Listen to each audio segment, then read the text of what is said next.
begin, though, properly by saying this is the 10th year of the UW Centennial Speakers Series. Yes, it is. So, and Thomas and Tanya last year reminded us of that really very important, I'm leaning against the wire, better be careful, very, very important anniversary. And the UW Centennial Speaker Series, I think, was started by Thomas and Tanya and Jean and Celeste Colgan, and has been sustained ever since then. And every summer we have 3 presentations. The first one is always students, the second one is always faculty, and the third one is Thomas and Tanya about some issue of controversy, and it's always extremely lively, and then there's the barbecue. So we have this wonderful trajectory through the summer.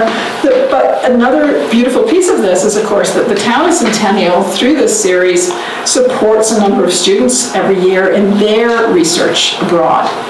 And last year, Thomas challenged us to double what we accomplished, and we did do that. But this is the 10th year, so as he said at the barbecue last year, he has bigger goals. So start spreading the word, because this is going to build over the summer. So now, let me introduce you to our inaugural speakers for 2024. And I'm going to begin with Lena Newlin, who you did meet at last year's barbecue, because Lena has been doing really interesting research connected to Japanese populations in America, Japanese engagement in American units in Germany in the Second World War. And Lena herself is a 4th-generation Wyomingite and a descendant of Wyoming railroaders and coal miners and of Japanese Americans incarcerated during World War II at Heart Mountain.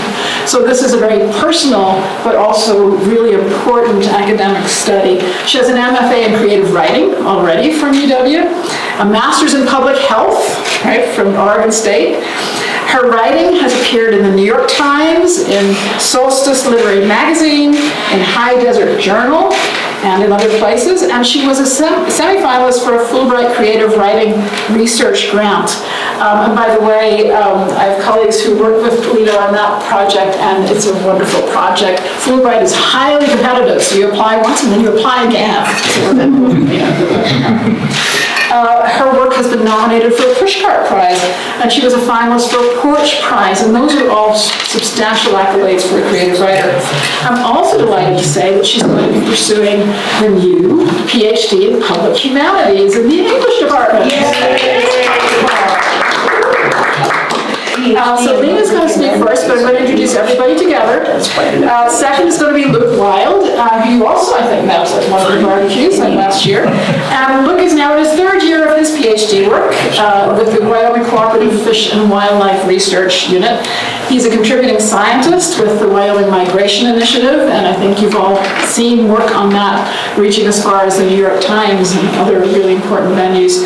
And of course, important scientific venues, but New York Times is where I'm going to have the capacity to read it.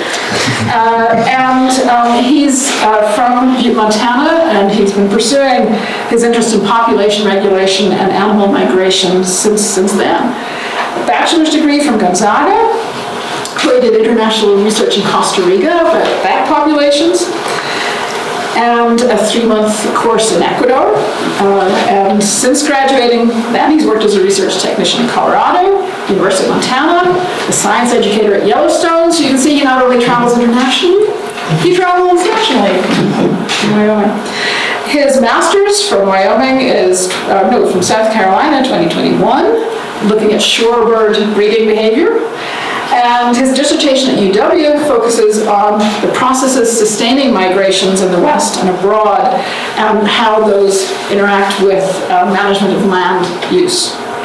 And then Gregory Ronco, who in some respects needs a new introduction, I'm just going to get one anyway, has an MA in English and an MFA in creative writing from the University of Wyoming.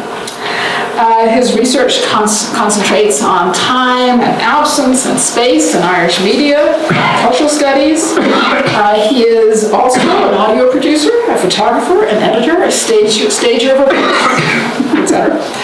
And his recent audiovisual installation, which we were very happy to host at the Global Engagement Office, is Alp Essay, and it explores the acoustics, the spatiality of absence in contemporary Irish culture. And I had the privilege of sitting on his dissertation committee, and it really was quite remarkable. So I'm anxious for you to hear this work. His forthcoming work includes Poetry Roundtable and a conference paper on the myth of the environment and the film Song of the Sea. He's going to be at the Limerick Conference in Ireland very shortly, and I just came back from a conference on Scottish studies, and people there were talking about Gregory Ronco. So, like I say, you should look forward to it. And so I'll hand over to you guys, and we'll begin with Lena. And we'll keep questions to the end, by the way. Thank you very much. Do you want me to do a microphone? Is that? Okay, I'll do the mic. Yeah, it's nice to come out to Centennial again. I was out here in the fall and met a few of you, so thank you for the invitation to come back. So yeah, as Caroline introduced me, I'm a fourth generation Wyomingite. I grew up in Riverton, Wyoming, and I've worked in public health for the last 22 years, 17 of which were at the University of Wyoming. I worked in student affairs, health and wellness, and in 2022 I decided to quit my career because I felt compelled to connect more with my family history. And so I quit that job, and with a husband and 2 kids, went back to school and started the MFA program in creative writing with the whole purpose of writing a book about my family history. And I'll just let you know, the book is not done, but the thesis is done, and the thesis is an excerpt of the book.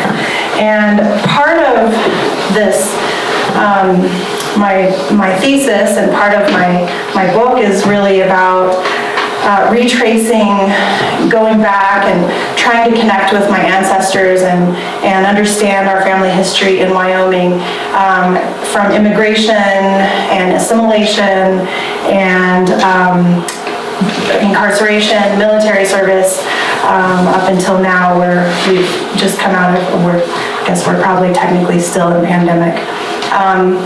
So for this project that I'm going to share about I was funded by the CGS and others to go to Germany and Italy to retrace the steps of my grandfather and my great-grandfather as they were serving in the U.S. Army's 442 segregated all Japanese American unit. So that's what I'm going to share about today. And I'm not a historian, but I want to just provide you a little bit of context, a reminder about some of the things that happened post Pearl Harbor.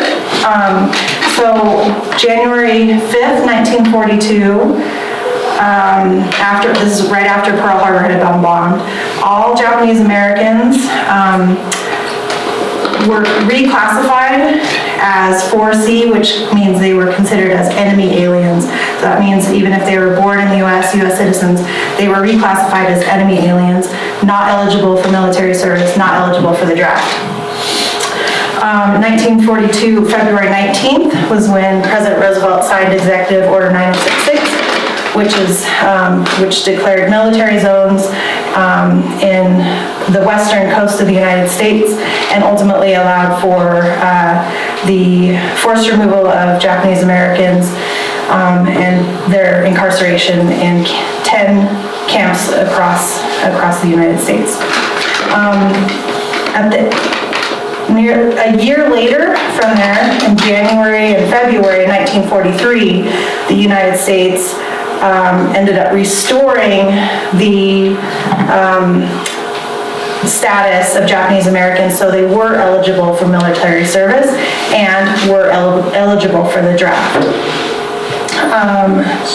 And they began administering loyalty questionnaires to Japanese Americans, people that were incarcerated in these camps. There were around 120,000 people that were incarcerated. And then the draft was established, and they were allowing for volunteers to serve in the U.S. Army. And they put together the 442 Regimental Combat Team. And my grandfather served in the anti-tank unit, and my great uncle Clarence, he served in the 522nd. So that's a little bit of the history. The impact on my family of this history was that, so I have on my mom's side is my Japanese heritage, and on my mom's side I have my Matsumoto side and my Sonata side. And so my Matsumoto family, they had lived in Wyoming, worked on the railroad for more than 30 years. They immigrated directly here, but then they moved to California. And like 3 years after that was when Pearl Harbor was bombed. So they were ironically sent back to Wyoming and were incarcerated at Heart Mountain. My great uncle Clarence, he was one of them. And then my Sonata family, this is my grandpa George Sonata, he was living in Green River, Wyoming. He was had been working on the railroad, and also his family had been working in the mines. He was not sent to camp because we were outside of the military zones, but he was subject to searches by the FBI. He was fired from his job at the Union Pacific Railroad and was subject to curfews as well. But once they were eligible, my grandfather volunteered to serve in the U.S. Army. He was very patriotic, wanted to prove his loyalty to the United States. And so he volunteered for the U.S. Army, was in the 442, and my uncle Clarence, he was drafted out of Heart Mountain to serve in the U.S. Army. So I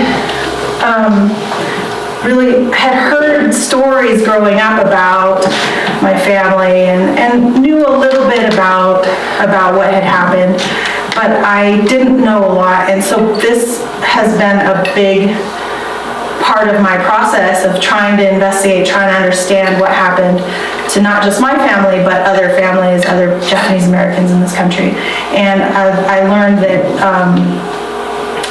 the 442 was in Italy during World War II, and I remember my grandfather talking a little bit about like how it was really just a depressing time for him because he had to go and collect the injured and the dead from the battlefields, and that's about all I recall. But in Italy, German troops really had a stronghold in the Apennine Mountains, and the terrain was really rugged, and there was a lot of casualties, American casualties, during the war as we were trying to gain control of the German army. And so the 442 was brought in, and under the cover of darkness and still with a lot of casualties, they were able to break through the Gothic line, which was where at the top of the mountains where the German army kind of had control over. And shortly thereafter, the war ended. And so my grandpa was in Italy and was part of the team that was involved with that. And that was about all I knew. And so I wanted to go to Italy for a few reasons. I wanted to go there to understand where they were, to understand their contributions, to pay homage to his fallen comrades, and to see some of the monuments there. So, and then write about it as part of my thesis and part of my book. So one of the places I went to is a little town in Tuscany called Pietrasanta, and I'd heard about it because I'd heard that there was a statue there in memory of a Japanese American soldier, and his name was Sadao S. Munamori. He was from Los Angeles. His family was incarcerated at Manzanar, which is in California. He was killed in April 1945, and a grenade bounced off of his helmet, and he heroically jumped on it, saving the lives of 2 comrades. And he was the only Japanese American to be awarded the Medal of Honor during World War II. And so there's a kind of off the beaten path, not in a very obvious place. His statue is there, and so I wanted to go. I found the statue. I had to like look at my phone, look at all these maps, and I found the statue. And I want you to look at, I don't know if you can see, but there's something interesting here. I have another picture here. So when I went there, I realized that there's some flowers here, and there's also some tape on the marble stone, and I was intrigued by that, and I was like, this is not in a touristy area. This is a really hard to find place. And I was like, why would somebody tape something on the marble? And who put those flowers there? And so my curiosity got the best of me. I kind of opened up this tape here. I was like, what is going on? And inside of this was a note paper. And it looked like there was a note in there. Somebody had left a note. And I was like, who would leave a note? And what would it say? And so I opened up the note, and it was blank. There was nothing on it. And I thought, I was so curious about it, and my imagination started going, and I just thought, I wonder if maybe somebody left the same flowers that left the blank note, and maybe I thought, I just started thinking like maybe the soldier had a caretaker, or maybe it was a blank note because what could they say to thank the soldier for his sacrifice? There's no words to say that. So what I did was I folded an origami crane, which is what my grandmother taught me how to do, and I tucked it back into the tape with the blank note, and saluted the soldier and left. So it was kind of an eerie but also really powerful moment. Back behind the statue, you can't really see, but there's some mountains back here. And so I wanted to go, I know that's where the Gothic line was, and I wanted to go into those mountains because I know that's where my grandfather was, and that's where the 442 was, that's where the Gothic line was that the 442 broke through. And my husband and 2 kids came with me, and we're from Wyoming, we're tough, my kids are pretty tough kids, and it was really hard. We've done a lot of hiking, and we went there and realized this is incredible. It was 99 degrees out, incredible humidity, and we hiked 3,000 feet in like 3 hours, and we didn't make it to the top because I was worried about getting hurt. We were almost out of water, and there were animals there that we didn't know how to deal with, and bugs. But this is the top. This is called Monte Favorito. And so we got to a place where we could see. We were really close, but we didn't quite make it to the top. And I wrote about how I wanted to go and take some pictures and selfies, and the men that were there during World War II, including my grandfather, they had more noble reasons for being there than to take some pictures. So I was really able to appreciate the sacrifice they made. Always under the threat of gunfire and death. And my grandfather was taking people down from injured people down from the mountain. So that was the last place I went to in Italy was the Florence American Cemetery, where 13 of his comrades are buried, and I paid tribute to them. Members of the 442 and the 100th Battalion, and I met this woman. She works there, and she did a little ceremony for us, and we went around to each of the graves, and she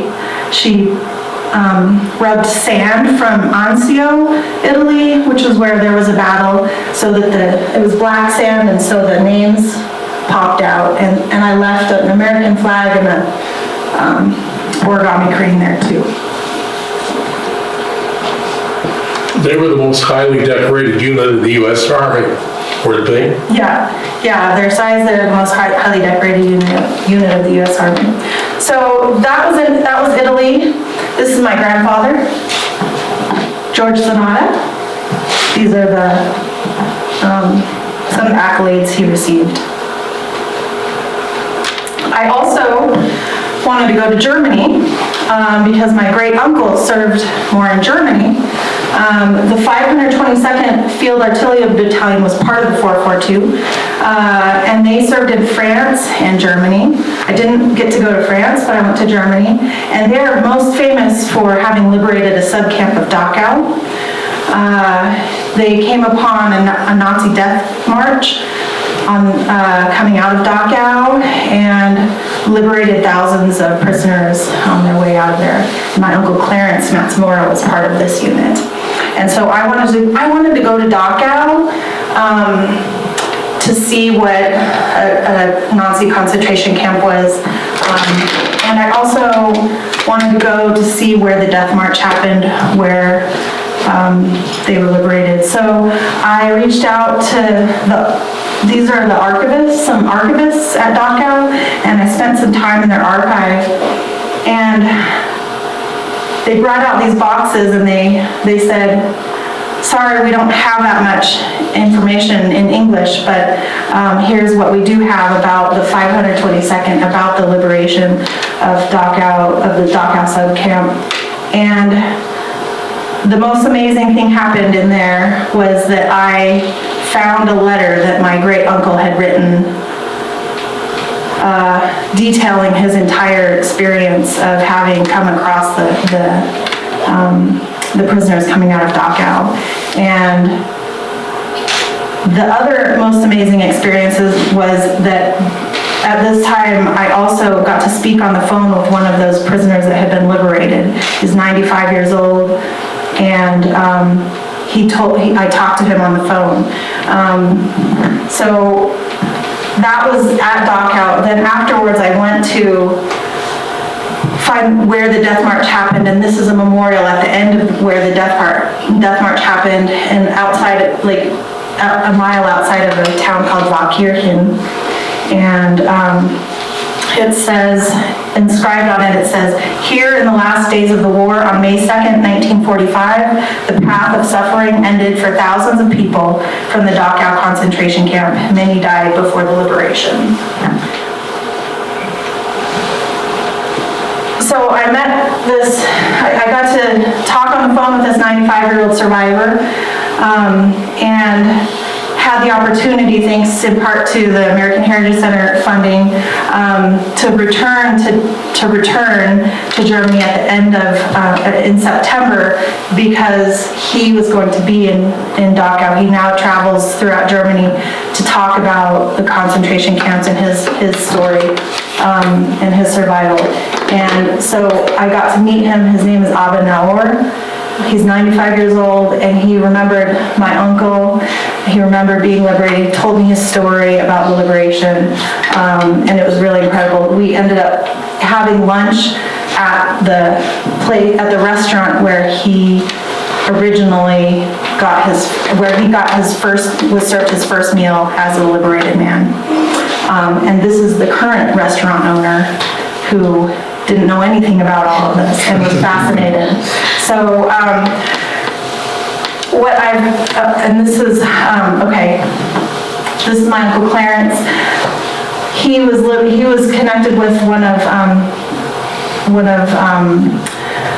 the prisoners he helped liberate in 1992, had a reunion in Israel, and that was the first time they had met again since their liberation. So that's my Uncle Clarence Matsumura. And as a result of all of this, you want to know what, okay, I did all this great work, I got to travel, so what have I done? Well, I've written a lot about this, and I have 3 pieces published, and if you want to read them, I can give you access to them. But this is my thesis. It's the title is the title of the book also, which is called Conversations with Headstones. And I'm almost done with it, but still have work to do. Yeah, so I've written about the ones that are published were about my Italy trips. And so I know I'm probably out of time, but I just want to thank Centennial community for coming out, and the funders for supporting my trip, supporting my research, supporting my work and my thesis, and hopefully someday publishing the book. And I'm excited, really excited to continue to work on the PhD at UW in Public Humanities. And I have a whole nother project that I'm excited to work on for that, which is studying Japanese Peruvians, which has a similar and parallel history to Japanese Americans. So, thank you. Sorry.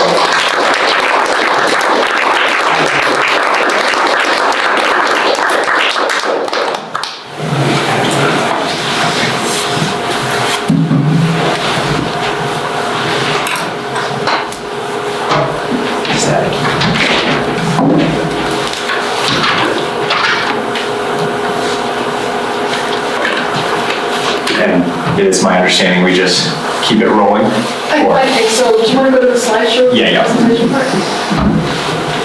There you go. Cool. Well, thanks so much, Lena. That was fascinating to learn about. So, my name is Luke Wilde, and I also am going to ask for those links because I would love to read it. My name is Luke Wilde, and I'm a PhD student here in Wyoming. And I also traveled to Italy, but for the non-human Italians, namely ungulates, the things that many of you here in Centennial know and love as the things that eat your green lawns. But the title of my presentation is Spring Forward or Step Aside, and it's really this attempts to answer the question of how human development might impact animal migrations. And so, as the bio that I provided kind of hinted towards, the world has been really captivated by animal migration for some time. Not only have fantastic Wyoming photographers taken photos like this. This was taken by Joe Reese, who lived in Laramie for a number of years, showing Yellowstone elk leaving out of the Taylor Fork and head to Cody. And these migrations, although they're right under our nose, for a long time were unknown and undiscovered. And here in Wyoming, with the Wyoming Migration Initiative, photos like this really started to kind of spread the word. But from a scientific perspective, one of the really interesting questions that actually still remains is why animals migrate and how it matters for populations. And one of the really strong sort of theories or frameworks is this idea of how plant quality and the amount of plants, the yield, kind of have this inverse relationship, where the quality declines as the plant grows higher and bigger, just has more fiber compared to less protein, and the yield gets bigger. And the theory kind of says something like this, where an animal ought to try to strike it where those two lines touch so that you get the most bang for your buck, but you don't have to face that much fibrous tissue. And this sort of can be also seen as this way, where basically if we have forage biomass, the grams per meter, so how much grass or forbs, flowers, etc. are actually on the ground, and the amount of intake an animal can achieve, what we get is this sort of curve. And so these are a lot of maps. They're pretty abstract, but what it actually ends up looking like is what we've termed through decades of research, ecologists have discovered this idea of the green wave.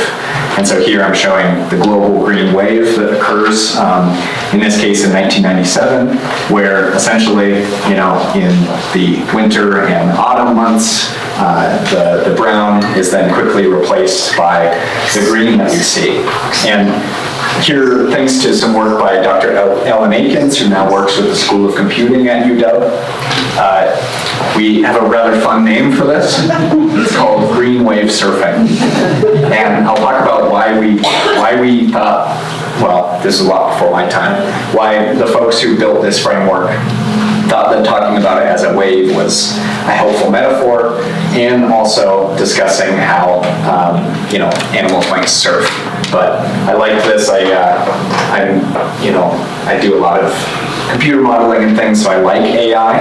And I asked AI to make a figure, what would it look like if a deer was surfing a green wave, and I think it kind of nailed it. But of course, if you're trying to surf the green wave and trying to follow that propagation of where food is most nutritious, you can run into some problems, some barriers. And no, not just the Jeep, but many barriers that often happen are human development. And so animals like this bull elk may come upon development such as this, and there's some early evidence that this might actually disrupt their behaviors, but it's still sort of emerging. And unfortunately, Wyoming has been a fantastic place to look at this. Wyoming has a really clear green wave, but if anyone has been around Beggs or Pinedale, you may have seen in the distance, it's not really a very well-visited place, but the Jonah oil fields look something like this. And so, in an area that these animals move through quite frequently, there's this spattering of a lot of human development. Seen from above and kind of put to color, this is actually what the oil and gas industry looks like in 2022 and 23. It's really calculated in differences, but it kind of still gets the picture, which is all over the state there's big red bubbles, which is where the oil industry is not only growing, but even the yellow is where they've kind of sustained. And this isn't a talk going against the oil industry. Rather, it just presents this interesting way for us to try to understand how development might disrupt green wave surfing. And the reason we care really is because of something like this. We don't really have to get into the details of this, but if you can tell that in panel A, the numbers are going up through time, and in panel B, the population of mule deer is going down. This was a rather intriguing piece of evidence that suggested that way back in 2017 that maybe there was some connection here. And of course, it's difficult for animals such as mule deer to move through these areas where there's trucks and people and a lot of noise. And so I mentioned that my work was kind of building on some of this early evidence. Well, just last year in the journal Nature, Dr. Ellen Akins, who I mentioned earlier, published this work that showed that if you're on this dotted line, you're surfing the green wave absolutely perfectly. So you're timing your migration with when it was best to be migrating. Unfortunately, as the development entered its highest stage, animals became more and more pushed off of that green wave. And this is also the case in a different area of Wyoming, where how it really functions is that even though there is a lot of actual forage on the landscape, the fear that's sort of induced by being close to humans can lead to this loss of forage and a decline in how much realized forage animals actually have. And so this is a past colleague of the Wyoming Migration Initiative, Sam Dwinell, who her fantastic master's thesis showed that when animals are moving past disturbance, they basically skip over really tasty morsels of food, and they end up having not only direct habitat loss, but actually that indirect habitat loss is really key for declining how much available forage there is to the animal's perspective. But of course, one of the problems in studying these is that most of the studies I've brought up have been in Wyoming, where, as many of us can appreciate, and probably why many of us are here, there isn't that much human activity.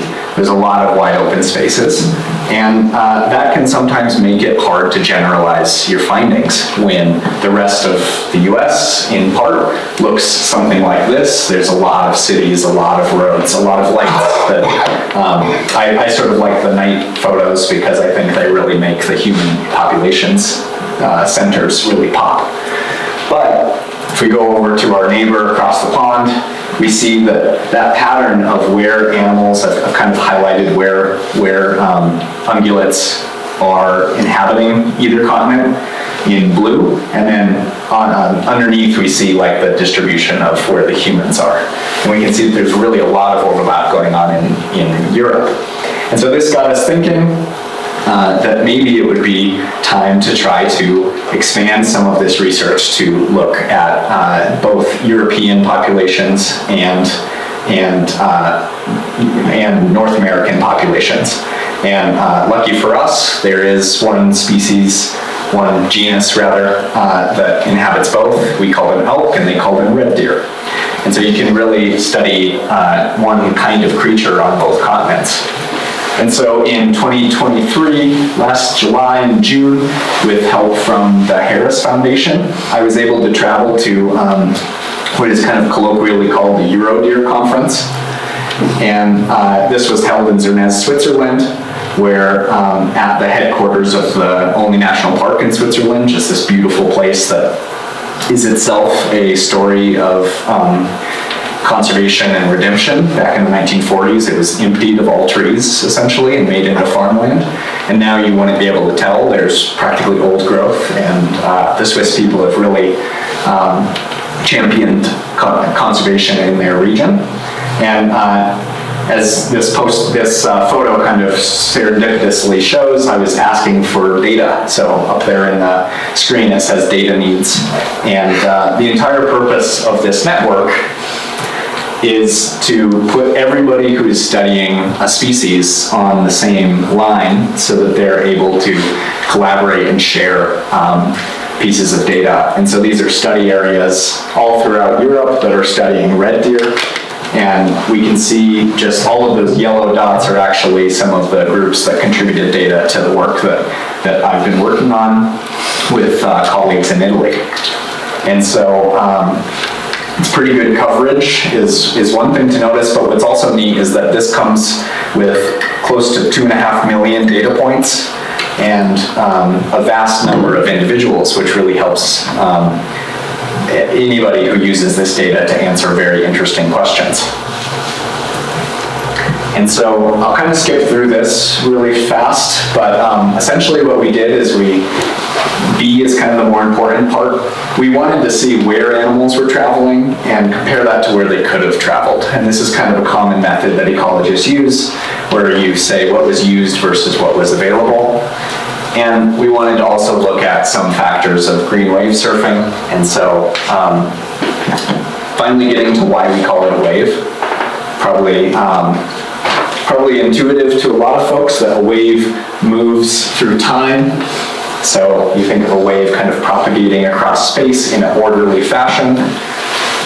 That it also isn't super prolonged. It's actually rather fleeting. So think of an ocean wave just kind of comes and goes. But because we weren't too particular about wanting to look at a lot of the climate, sort of the reasons for the wave's behavior, what we really settled on was using this idea of predictability, which can be just thought of as, over the last 20 years, how consistent and how constant were the waves. And so in a place like Wyoming, there's really it's really low constancy and high contingency. And so that one looks most like a wave and is thankfully colored green by these authors to show us that it's a bit of the green wave. And so what we ended up doing is we wanted to compare the average human footprint index, which is basically a measure of how many square meters of an area have been altered by humans. The average in gray, one standard deviation above, which is like, can be thought of as the upper end of human footprint, and then one standard deviation below. And what we find is that as human footprint becomes more intense, animals are less and less likely to be capitalizing on areas that have a green wave. And so this effectively means that humans are sort of spooking animals off of areas that would benefit them in terms of their ability to surf and eat the really good food. And so one of the things that can be thought of is that animals are either, this pattern could be due to two reasons. Either animals are sort of being rushed through really good habitats, many of us will see ungulates like this, even this late into May, where they really hang out in areas where there's still snowdrifts, but there's a lot of green grass. I'm sure if any of you have gone up to Medicine Bow Peak, now that the road is open, you may have stumbled upon any number of animals using habitats like this. And I like this picture because it is in fact 3 elk running through this area, and so they're sort of, even though this is a pretty intact habitat, they're sort of missing out in our framework. So that's one reason that we could see this pattern. But another is that animals, these are red deer in New Zealand of all things, that have honed in on using farmland. And so one of the reasons you might not see surfing per se is that they might be relying a bit more on human forage in that way. But, one of the things that is always important and difficult for us ecologists to always get across is, okay, what's the big deal? One of the big deals that kind of pops up is this idea of conflict. In a state like Wyoming, there are really vibrant communities, and these are all shared landscapes, lands of multiple uses. And if animals are not able to utilize natural habitats, then they're more likely to infringe upon areas that have other industries that keep people's families fed, such as the cattle industry, such as oil and gas, or what have you.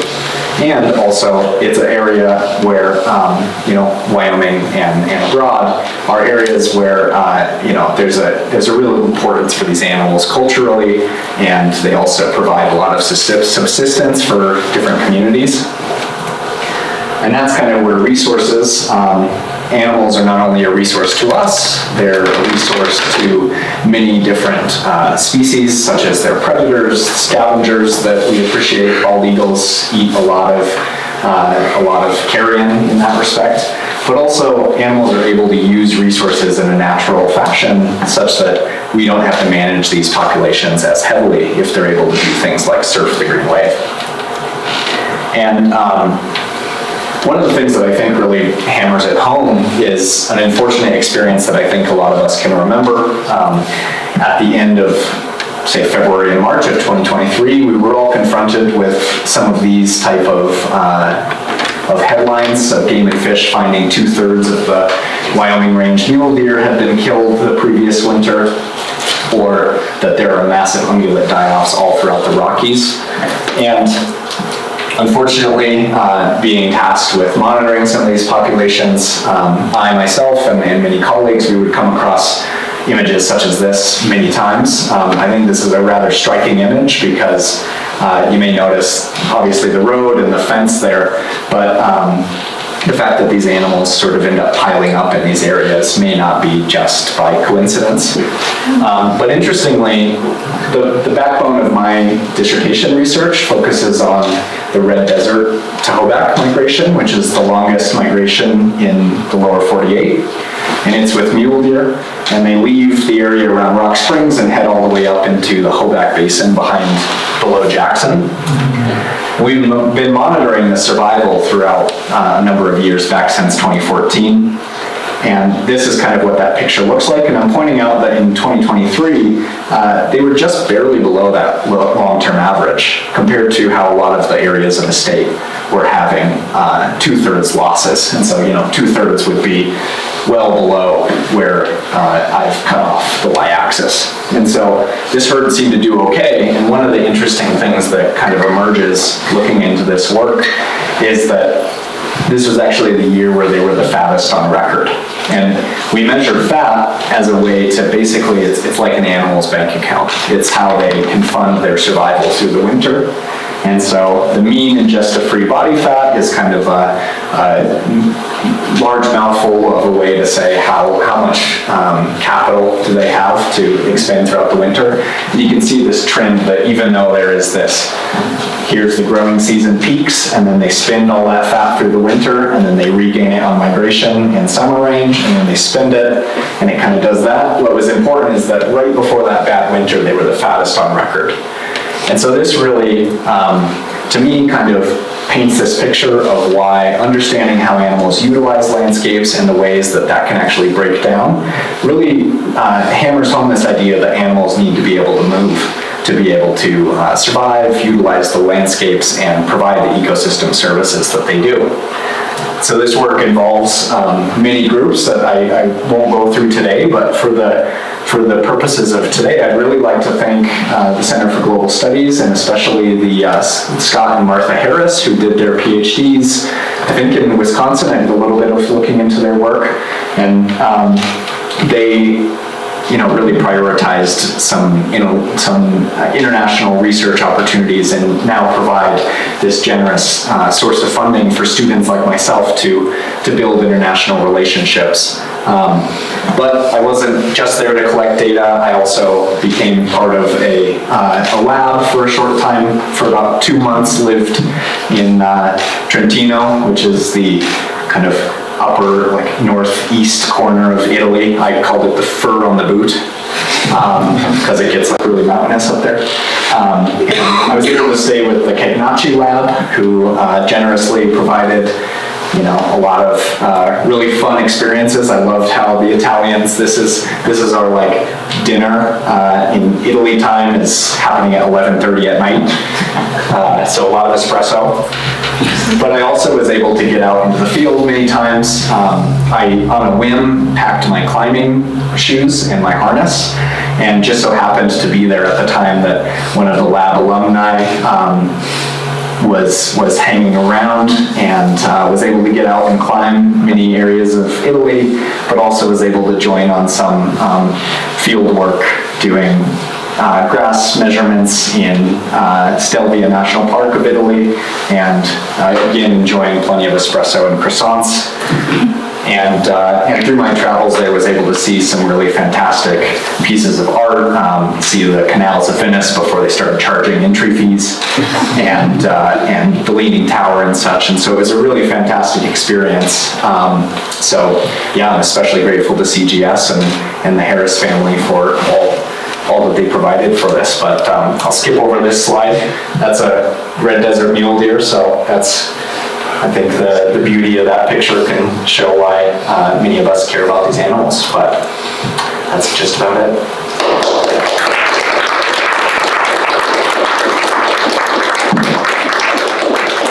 I'm going to say we're deferring. What about the elk profiting from the decline of the mule deer? I think they got hit rather hard as well. That throughout the Rockies there was a lot of elk mortalities as well. And I would say, if anything, that's still an open-ended question of how much they are competing. It's difficult for us to know, but there is some cool work at UW happening about that work. So we're deferring questions for the most part so that we can really build up that frustration. So we have lots of questions. Okay, so Greg, you're on. So my presentation is sort of very intertwined with my thesis. It's called Ab Esse in Aidan, which effectively means to be elsewhere in Ireland. And for this particular presentation, I'm going to be talking about absence in the landscape of Irish heritage. So really talking about spatiality in Ireland, particularly post-Celtic tiger, and I'll get a little into what that is, but also narratives of Irish culture, contemporary Irish culture. And I'd like to start with a poem by Darren Negrifa, which with microphone is awkward.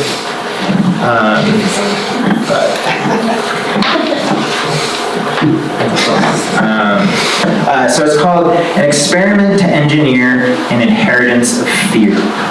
Hypothesis. This study will quantify how descendants shudder in response to the memories of another. Phase 1. Every time subjects are exposed to electric stimuli, the target's smell will be released. Call it shock. Tie it to the smell of rot. Give her terror in a meadow. Bind her fear to a black potato.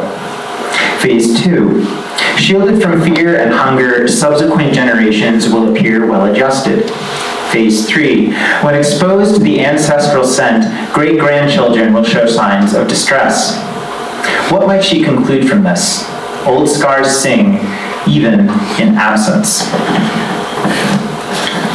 And this is, I think, a really, really good way to enter this conversation of absence in contemporary Ireland, particularly narratives that are given to individuals the last couple generations in Ireland.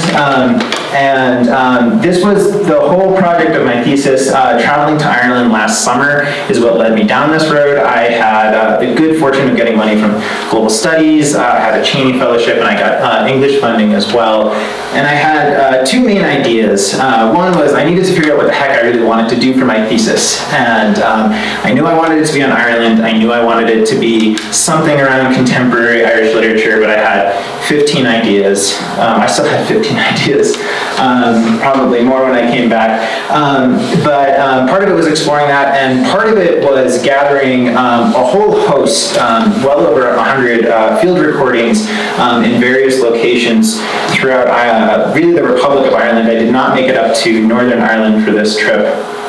And also getting a lot of photography. So throughout this presentation, we've got a bit of a photo story going on here because these are all photos I've taken. Everything in here is mine, except for the picture of John O'Donoghue. And everything up until the last slide didn't make it into the audio-visual installation, but I like them and I wanted to share them. The reason for my interest and how I ended up really focusing on absence in terms of contemporary Irish culture is because like the narrative of Irish history is one that's very absence-filled, right? You know, if just mentioning that word, ideas of the famine, British colonialism, emigration, which still goes on, that's the big joke in Ireland right now. If your cousin leaves for 10 years, he's no longer Irish. You know, that's a big part of Irish history, the Irish narrative. And so when the Celtic Tiger came along, and the Celtic Tiger is this economic boom that started in 1994 and went until about 2008. And what happened during this time is Ireland went from one of the poorest economies per capita in Europe. At one point called a third world, Europe's third world country, actually. The Celtic Tiger hits in 1994, and they skyrocket to one of the richest economies per capita in Europe. And part of what happened here was there was this tacit promise that had really been made since independence, since the Constitution in 1937, where, you know, Ireland's going to turn the corner. It's going to figure out its post-colonial history, its neo-colonial history, and it's going to move beyond all of this trauma. It's going to move beyond all of this fragmentation. And instead what happened was, in addition to the collapse of the Celtic Tiger creating lots of problems, the trends of stabilization, liberalization that came out actually created more gaps, more absences to dig into, things that have been hiding in the woodwork, hiding in plain sight, started to really appear. So before getting into absence, I'd like to talk a little bit more about what the Celtic Tiger means. Because on the one hand, it's just a rise, 15-year rise in financial fortunes, but really, it really did mean a lot to the Irish people, to the Irish government, to the Irish economy. And Colin Coulter sums this up really well. He says, the seemingly straightforward act of consumption has come to be regarded as a rather grander ontological enterprise. And so this means a couple things. One, it means that the Irish people finally have the economic stability to really join the European economy. And before the Celtic Tiger, they were trying to appeal in different ways. One of the big ways being appealing through piety and religion and being a very proper people. And so this allowed consumption to sort of take that role. This is the narrative that sort of nationalist discourse was pushing, that the state was pushing, that a lot of corporations were pushing, where it's like, see, you're now, you've ascended into the European global economy. You're one of us now. But on the other side of it, another identity shift is happening where there is a correlation with liberalization, particularly with younger generations. So we're seeing a lot more progressiveness in views around diversity, race, gender, sex, and particularly the roles of women. And what this is creating is a little bit of a tension here where we have two really strong narratives emerging, and they're not really working well with each other. And David Slattery sums this up really, really well. This is, I love this quote, it is very colorful. He says, if I am appalled by the fungal profligacy of modern McDonald's, with its rendering of the potato as reconstituted fried uniformity, I am more appalled by the traditional Irish rendering of the potato as floury spud. Like most of my kind inhabiting the global city of Dublin, I am contemptuous of the potato-ridden past, but unable coherently to situate myself in the pasta present. And this is to me a wonderful journey. This is what I want to do when eventually I become a faculty member, because he goes to postmodern Dublin in like early 2000s, and he's trying to find the crack in postmodern Dublin, and they do find it, but they have to do a lot of searching. And what this really exemplifies, though, is that sense of place, which is deeply tied to cultural narratives in any country. But sense of place has a lot of multiplicity, and it's very subjective and it's deeply relational. So there's more to it. You can't just say, like, the Celtic Tiger is giving us this, it's healing over our colonial trauma. There's more to it than that. And Slattery is frankly very uncomfortable. He's sort of caught between two narratives here. And what's happening here is there's a shift going on, but it's an incomplete shift. Because when the Celtic Tiger crashed in 2008, this happened along with the rest of the global recession, but in Ireland it hit particularly hard. They went into trillions of euros of debt, and that was just in property-related losses.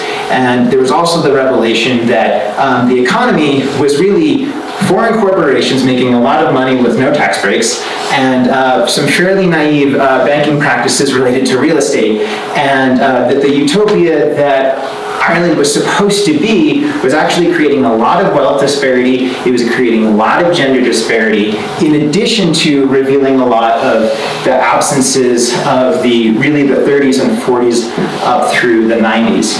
So as I was going over to Ireland, this was actually really fortuitous for me. I'm reading a book by John O'Donoghue, and he is talking about a lecture that he held in 1997 for RTE Radio on the Open Mind series. And he says that, I think that absence is the sister of presence. The opposite of presence is not absence, but vacancy. Vacancy is a neutral, indifferent, inane, blank kind of space, whereas absence has real energy. It has vitality in it, and it is infused with longing. And this really caught my attention because there was something going on in terms of why absence has held this like really particular hold on Ireland and Irish culture and Irish discourse. There's always how so much of conversations in Ireland is like wink, wink, nod, nod, the things that we don't say. And a really big question is, why is that? And why didn't the Celtic Tiger help when it said it would, or help in the ways that it said it would? So I really wanted to dig into what absence is. And there's a few ways that we can think about it. There's the ways that we know well, like loss, trauma, grief. But O'Donoghue also goes into this idea of imagination, welcome absence, just having time for yourself. So it's a really complex idea, and I go a lot into that in my whole thesis. But for today's purposes, I really want to talk about it in terms of space and place, sense of place, and particularly how absence and negatively construed absence in particular is sort of contained away. So part of this discourse that happened was the Celtic Tiger comes along and it has a modernity narrative. Ireland is up and coming, it's joining the global community, it's becoming a strong capitalist economy, and in order to do that, it had to say, the past is now behind us. This meant myth, this meant heritage, this meant folklore. Those were all backwards now. And because, particularly in Ireland, heritage is deeply tied to land, and industrialization doesn't love nature, those things are starting to get contained as well. And a lot of people have some questions about this. David Slattery wasn't the only one. Another one was David Lloyd. He is a wonderful post-colonialist. He says, what would it mean to take seriously the recalcitrance of Irish cultural practices to the rhythms and social practices of capitalist modernity? And he's not questioning here, like, he's not saying, like, let's get rid of capitalism, but he is questioning the jump to push tradition to the past, to hide away heritage, even though it's still being lived out.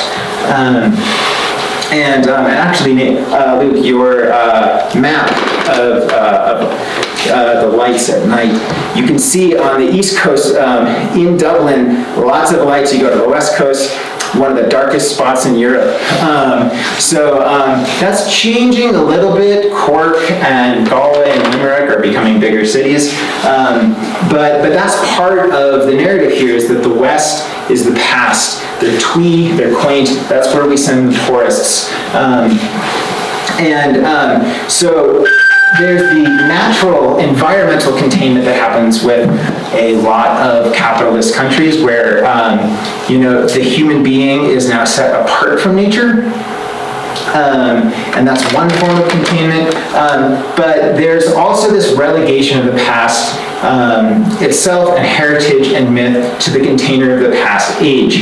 And if this were just an organic distancing where we're just like, well, we're moving through history and we tend to forget things and people move to cities, so that's just the way it is, that would be one thing. But there's a lot of forced hands that are part of this issue. One is the fact of the famine. And that creates a very natural rift in the relationship to the landscape. But that in itself, that's also not an organic distancing, acknowledging in part British colonialism, but also this is something that nationalist discourse during the Celtic Tiger really held on to, because this is where they were saying, this is where economic stability is finally healing this over. And David Lloyd has a really big problem with this, where he's like, we shouldn't be hiding away and erasing narratives. You can't do that on a societal level. And we need to be thinking in terms of survivorship. So economic narratives of the Celtic Tiger are trying to push away trauma on the one hand, but they're also commodifying heritage. And there's a really, really wonderful experience that I had going to Newgrange that is an exemplar for this, where on the map, Newgrange, one of the most ancient tombs in the world that we know of, is really close to the city of Drogheda, which is just north of Dublin. In actuality, you get there and you very much need to take a bus or a car to get there, because it's through long, winding country roads. You get to the visitor center and you can't just get a ticket and go in. You have to go through an exhibit at the visitor center. Then you have to go across a sheltered bridge across the River Boyne. And then you have to go down the path to a sheltered bus lot that's just for Newgrange. And then you get on a bus, and that takes you to Newgrange. So what you're doing is you're taking part in this practice of crossing over into mythic space. It's a reenactment of this. And on the one hand, this provides a wonderfully immersive experience. On the other hand, it also reifies the boundaries of the past and landscape into something that's separate from contemporary Irish life. So as opposed to joining up these questions of the past, joining up these absences, it's actually strengthening boundaries, and it's creating more fixed narratives. And in line with that is how much the textual culture in Ireland is appreciated, and this goes well back before the Celtic Tiger. But something that we see now, where Ireland used to have a huge and storied oral history, but now myth is contained in the book. Folklore is contained in the book. This is a fascinating and very paradoxical form of containment, because when the book is open, then you have access to all the deep time that's in there. But when it's closed, well, then you can put it on the shelf, and you can access time, you can access myth and folklore and heritage whenever it's convenient to you, and it's another commodifiable object. So, what do we do? How do we contend with this? How do we develop a more fluid, dynamic sense of place that isn't encouraging absences? My thesis goes a little bit into that. Not what absence is so much as how to explore it, but what my audiovisual installation does is it gives an experiential view of this, and as Caroline mentioned, that installation is complete. However, I do have a digital version of it if anybody wants to see it. I've got a QR code to access it.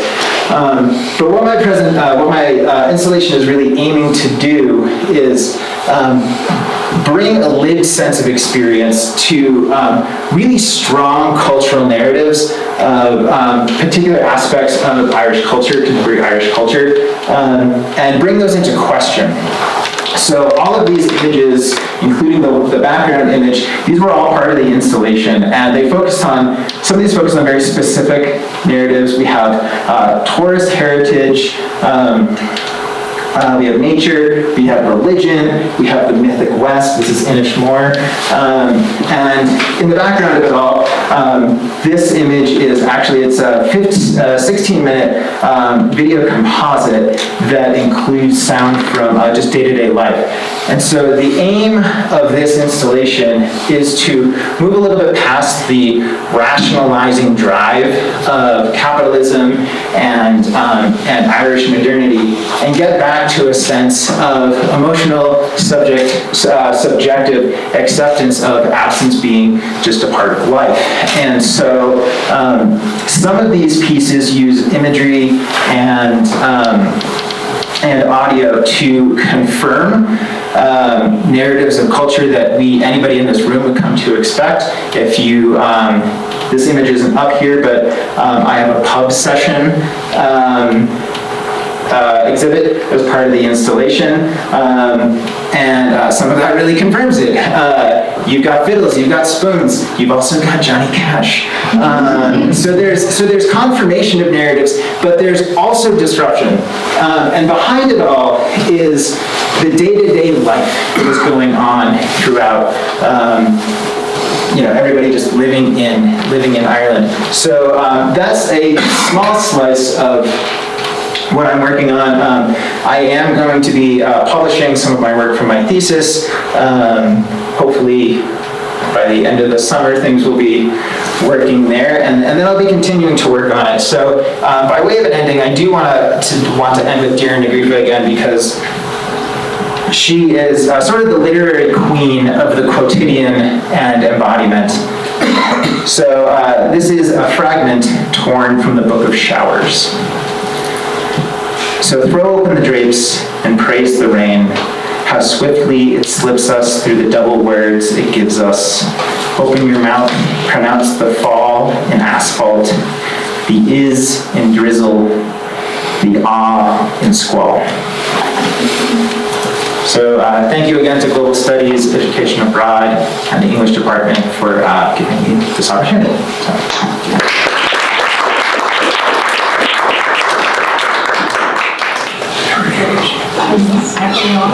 Just a hold it a little. Is this working? No. Is it working now? It is working now, yes. Okay, so first of all, thank you for 3 really interesting papers that give you a sense of the broad range of work that students do with your support. But also, I was hearing how well these pursuits all echo together. That was fascinating to me, and I know that there are questions in the audience, right? I mean, I got questions for all 3 of them. No one else has done any. Get us started. Awesome. I will just want to say thank you all. This was so fascinating, and I think it was amazing for you guys to open up your research and share a little bit, so thank you. I'll start with a question for Greg. Love the work. How did you establish narrative through your research and in your thesis? Was it through literary exploration, or did you do interviews, and just what was that process like? Yeah, so a couple of my chapters were close readings of particular pieces. So actually, one of them was Daring Negrifa's past book. It's I guess you could call it autofiction. It's called A Ghost in the Throat, and that is using that text to explore two angles into absence, and actually using absence as a tool. So part of the story is she's intentionally erasing men from this 18th century poet, Eileen Dove McConnell, who she herself had sort of been erased in her own story. And then another one is looking at the film Song of the Sea and really building out specific ideas where sense of place is a lot less fixed. So there's an affective science term, place and process, which actually connects to tons of other fields. So in cultural geography, Dorian Massey has a global sense of place. So they're all really conversant with each other in terms of trying to establish a discourse that allows for more fluidity, both in terms of place, but and temporally as well. In terms of the audiovisual installation, I was building off work by David Lloyd, Declan Kyber, and a lot of other post-colonial researchers, really, as well as some people in memory studies as well. And that was really where I was pulling that side from, and also inspired by Bernie Krause, who's an acoustic ecologist who really focuses on the need to appreciate sound a lot more than we do when we think of place. So, certainly. Thank you. We got time for more questions.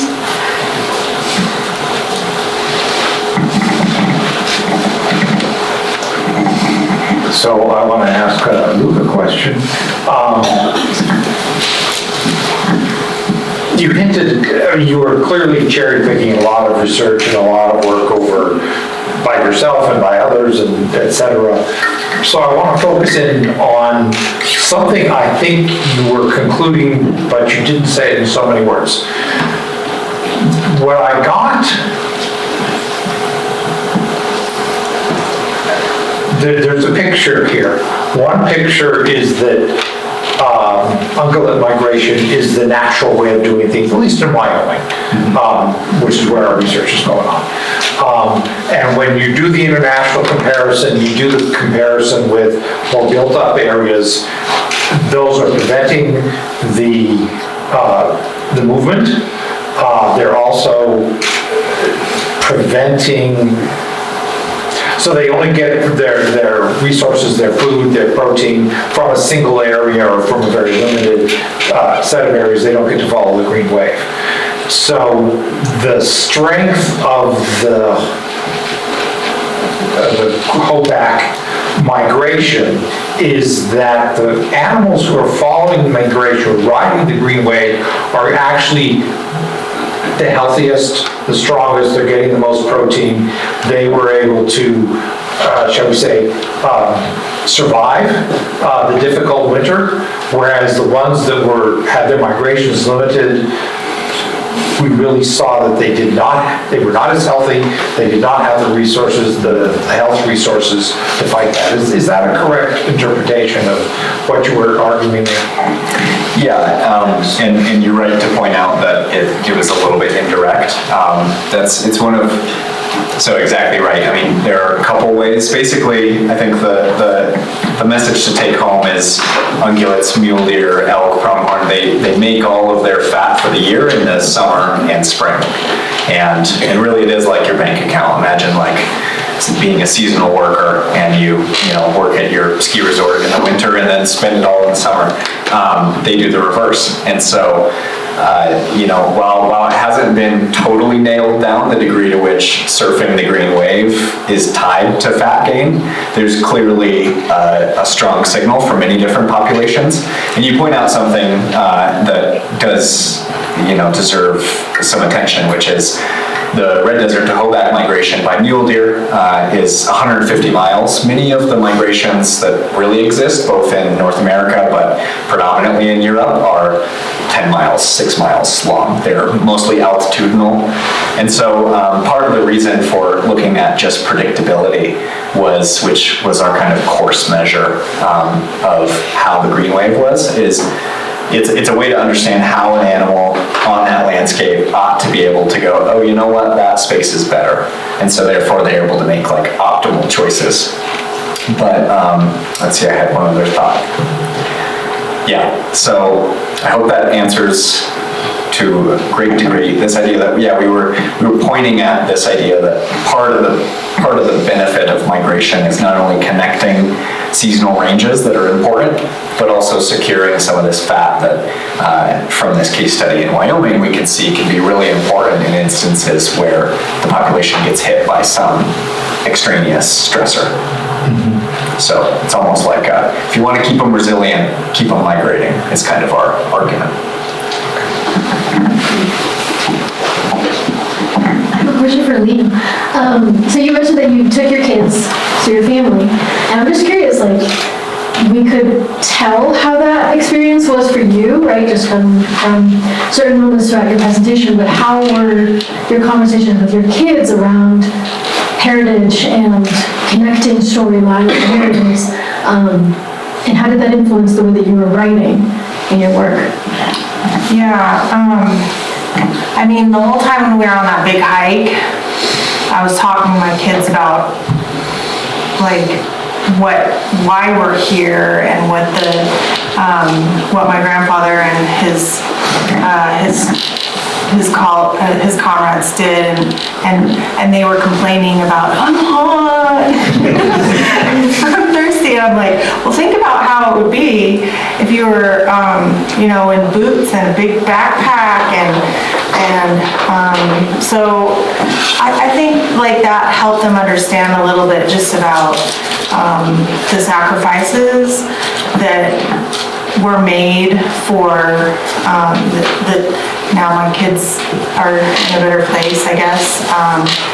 And then the way I'm writing about it is I'm writing it as conversations with, kind of hypothetical conversations with my ancestors, and asking them questions that I know I can't really answer, but that's kind of part of my my research, is to really explore what the answers might be and speculate and use my imagination on what those answers might be. And the whole purpose behind that is so that my descendants can understand what happened. Yeah, so that's kind of how I'm writing it. And they didn't go with me to the cemetery because it was like a really short amount of time. It was so hot, and they would never appreciate it.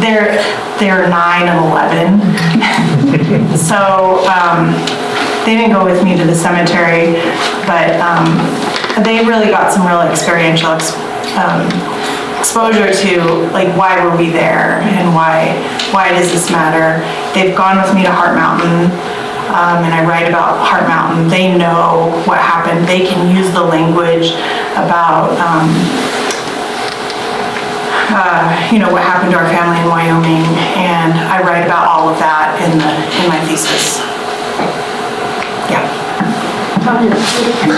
Actually, I have a follow-up question, because I think what at least Lena's and Gregory's research have in common is sort of about narratives of the past and how they affect identities of the present, right? And my question is very much stimulated by a conversation I had with in Brazil a few months ago with someone with Japanese ancestors, and he told me about his experience in an increasingly polarized country, where, he felt that the Japanese, which I didn't know, that Brazil has the largest Japanese diaspora in the world, isn't it? interesting. And so he felt that the Japanese, were very well integrated, and he always felt as a Brazilian citizen. But with the increasing polarization now, the Brazilians they turned against him. So he's very disappointed.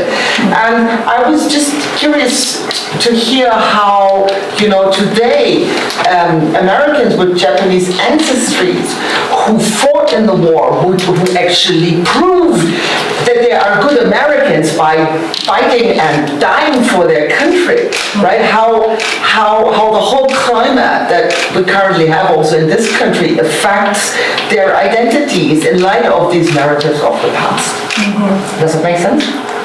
Yeah, I think that's really what's inspired my quitting my career and going back to school to write this book, is because, and I think part of it is the trauma that my ancestors experienced, that that most people from my generation are mixed race, and my kids' generation are even more diluted. Mm-hmm. So my kids technically could be white passing. Mm-hmm. They're 25% Japanese, but they come from this incredible lineage of immigration and assimilation and service. And so I feel like it's important for them to know. And it's important for them to know that's their identity, even though they are growing up in Wyoming among people that mostly kind of look like them. It's important for them to know this is my identity, and this is what my ancestors did to get me to where I am today. And so that's really been my whole purpose. I don't know if that was answering your question. And in response to the Brazilian Japanese, Peru has the second largest. Yeah, and so my Fulbright application was to study the Japanese Peruvians and their interconnected and intertwined experience with Japanese Americans during World War II, which is even more shameful than what Japanese Americans experienced. So that's what I'm doing for my PhD. Excellent. Thomas. Question for Luke. Fascinating stuff, absolutely. Do animals actually adjust to human interference? Because you mentioned this thing in the Red Desert, 150 miles of free migration route. In Europe, there's not a single place where you can do. Well, in Eastern Europe. Not even in Poland. Forget it. Not even in Poland. You have to go way further east. But still, you have migrating animals there. So my question would be, what do they do? And to keep to the green wave or something. Norway. Right. I mean, Norway, okay, but exactly. There is some pretty fantastic stuff out of Norway and Finland. Where okay, Scandinavia is different. We'll give them their props. They have full migrations. Nevertheless, Scandinavia is different.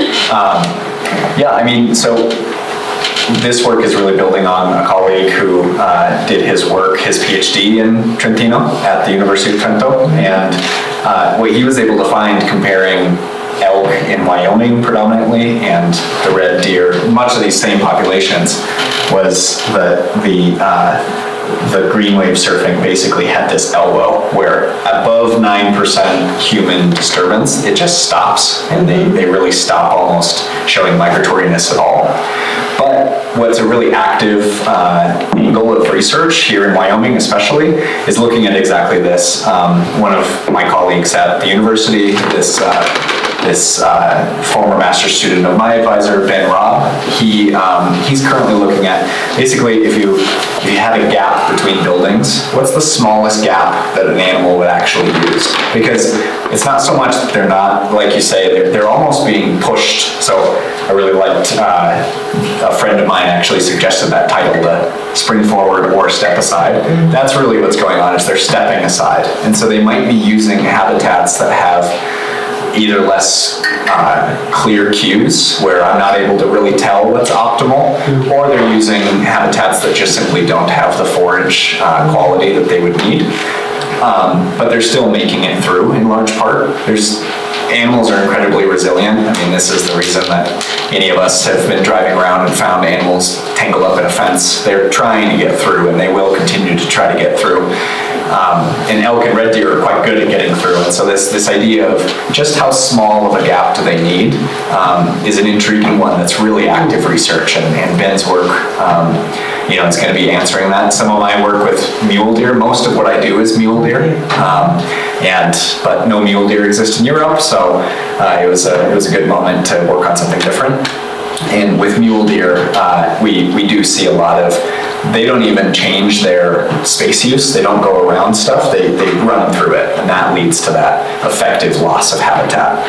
There could be a lot of great shrubs, a lot of good food, but they just speed right past it out of probably fear of the humans. So they don't know when hunting season begins, although it seems to, the moment that October comes around, they disappear, so maybe they do. But yeah, no, good question. Do we have one more question? Then I will ask the concluding question, because I really did think that your papers talk to one another in a remarkable way, and I've been thinking about it ever since. And I've been thinking about this set of terms: migration, emigration, immigration, and how they get differently valued in different contexts, right? So I'm from Ireland, and emigration was always like opportunity, but also loss. And immigration, now that I'm American and I'm an immigrant, right, is also differently valued at different moments in a national consciousness.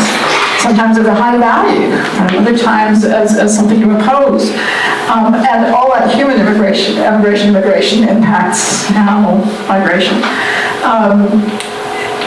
But it seems like, we think of human immigration in very local terms and emigration, but if we zoom out over time, and if we look at the whole planet, we're always moving. And so we're just another of the moving animals. And so I wonder if you all could talk about the ways in which your papers maybe talk to one another about the movements of humans and animals. I'd like to hear from the storytellers first. That's a tough one.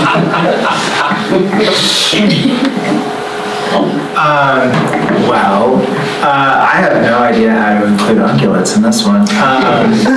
There used to be an Irish elk. It was very big. Yeah. Oh, yeah. It's extinct.